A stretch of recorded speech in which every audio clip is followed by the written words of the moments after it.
You've studied it for so long. Do you believe in it? Do I believe that the truth sets you free? Absolutely. It isn't that I believe it even. I know it's true, and I try to live in that knowledge. Do I believe that Christ is the way and the life and that no one comes to the Father but through him? Sure. But I also know what that means. Jordan Peterson have a big influence in our culture, and he has been asked if he is a Christian for a long time, and he always dodged the question for whatever reason. It doesn't make sense to me, and I don't think it makes sense to anyone. If you believe in God and you're a Christian, just come out and say it. Anyway, this is the first time I've seen him answer a direct question on that topic. But before we jump into conclusion, let us get the context of the question he just answered. Take a look. You obviously study a lot about the Bible.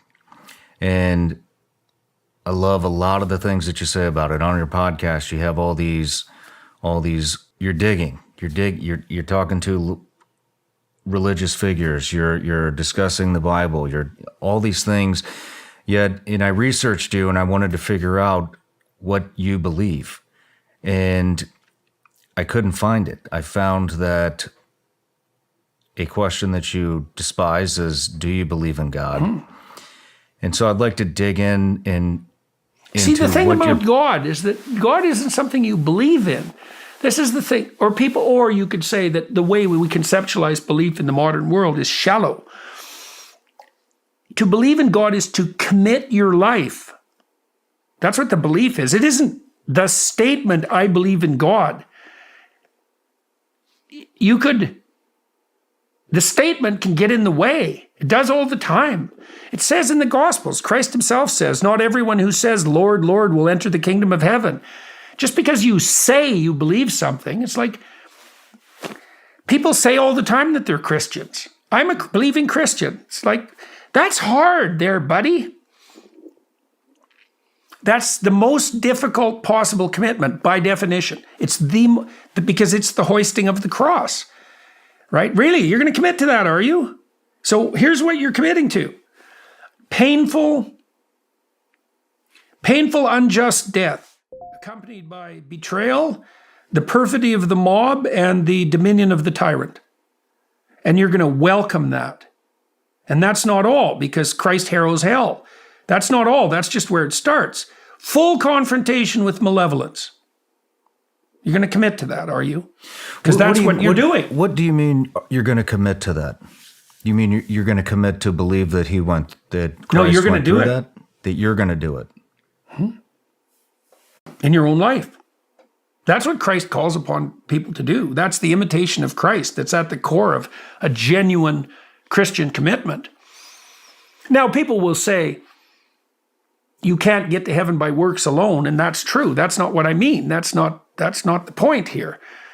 The point is that the belief is a commitment to a pattern. The pattern is full voluntary confrontation. Full naked, crucified voluntary confrontation. Accepted in good faith, with joy, and courageously. Bring it on. Military people understand this. Or at least an aspect of it. Right? Because they put their lives on the line. And not just their lives, their souls. And so it's a hell of a thing to ask of people. Christianity is not a comfort. Look, Christ says his burden is light. And what does that mean? It means that there's really nothing that can provide abundance and security like the truth. So that's the lightness part of it. But the cross part of it is you have to decide not to shrink away from anything. You don't get to live in a pumpkin shell anymore. That's the people. Christ comes back at the end of time, and he doesn't reserve his wrath for the sinners. He reserves his wrath for people who sit on the fence. And, people who want a normal, secure life. I'm not pillorying that. I'd rather have them than the radicals and the revolutionaries. But that's not what a human being is. Like we're bounders over the stormy ocean, We're built for a life of radical harness and adventure. We're built for the maximum sacrifice. That's what it means to believe, to accept that. No holds barred. Away the hell we go. And so people say they're believing Christians. It's like, really? Really? You dare say that? You have no idea what you're saying. Because it's a total commitment. It's a total commitment to confront and ride out the worst. Well, I'll give you an example. So in the story of Exodus, the Israelites are lost in the desert. They're lost for like 45 years. And they're always whining and bitching and complaining and acting like, privileged slaves and pining for the tyranny and hoping for the golden calf and complaining that the heavenly food they have to eat isn't good enough because there's not enough variety. And it's like they're really quite contemptible. And near the end of their voyage to the promised land, really on the border, they run out of water again. And they go to Moses. They get all bitchy about it. And they're faithless and complaining. And God gets sick of them again. And he sends a bunch of poisonous serpents in to bite them. And you might think, well, no good God would do that. It's like, you're not paying attention to the story. What's the story? If you're lost and faithless and then you get whiny and resentful, it's just going to make it worse. And so you're in the desert and you don't have enough to drink, and there's all sorts of stupid things you can do that bring the snakes forward. And so that's what happens, is that it's already bad and they make it worse. So now there's all these poisonous snakes biting them. And they get tired of it eventually, and they go to Moses and they say, well, we know that you can talk to God, and so do you want to see if he'll call off the snakes? And Moses goes and has a chat with God, and God says basically that he's pretty sick and tired of the Israelites, and he thinks that some more snakes might be just the thing they need, but he decides that maybe he'll listen to Moses because Moses has, stored up a certain amount of goodwill.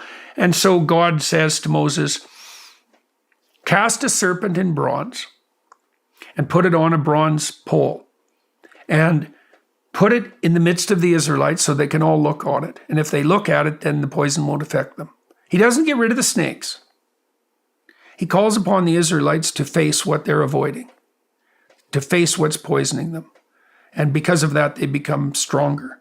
That's life, man. And so Christ says later, much later, that he has to be lifted up like the snake in the desert, which is a very strange thing for anyone to say. And the Israelites have to look on what they're terrified of in order to obtain resilience. That's the healing motif. That snake on the staff is the symbol of Asclepius.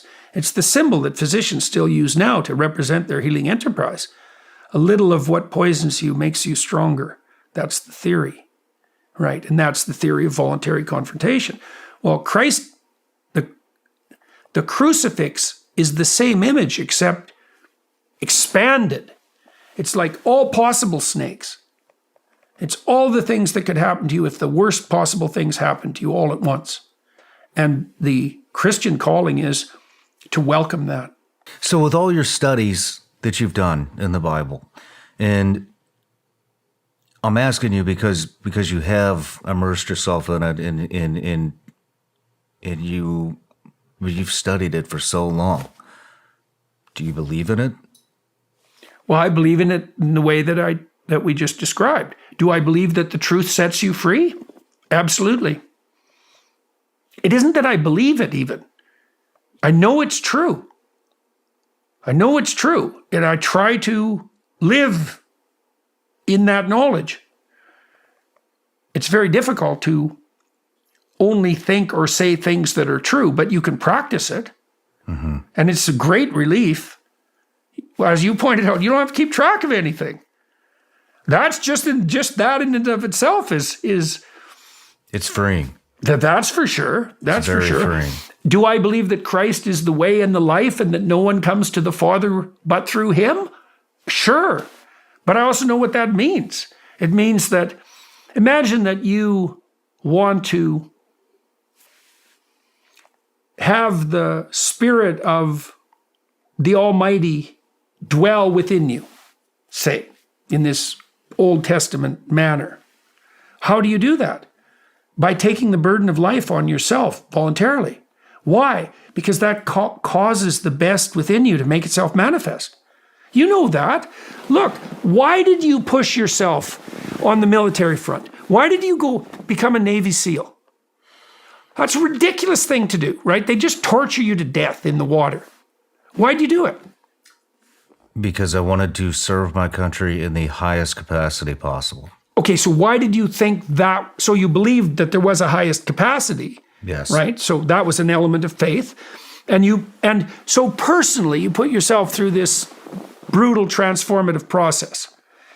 How did that change you? In a lot of ways, it changed me. We've been talking about this off and on. There was a lot of pride involved. And when I graduated from that, I'd never felt more pride that I had fallen short in childhood. And I wanted my parents to have something to be proud of. Okay, so let's separate pride from accomplishment. Okay. Right, because you could see pride would be unwarranted pride in your accomplishment. But that doesn't mean that there's no such thing as accomplishment. Okay, so do you feel that you accomplished something real when you went through the Navy SEAL training program? Absolutely. Okay, why was it real? Because why was it real? Yeah. It was the hardest thing that I've done. I guess Jordan Peterson is a Christian. I don't know. I'll let you guys decide. I think Shawn Ryan should have asked him, do you believe Jesus rose from the dead? Do you believe the eyewitness account that is recorded in the Gospel of Matthew, Mark, Luke, and John? But that's just my opinion. Jordan Peterson is a brilliant and intelligent man, and I love how he explained the true Christian commitment to the gospel. Most people that say they are Christian don't live the way a Christian should live. They don't even know the true meaning of being a Bible-believing Christian. Anyway, let me know what you guys think about the video, and don't forget to like it. And I'll see you on the next one. Take care.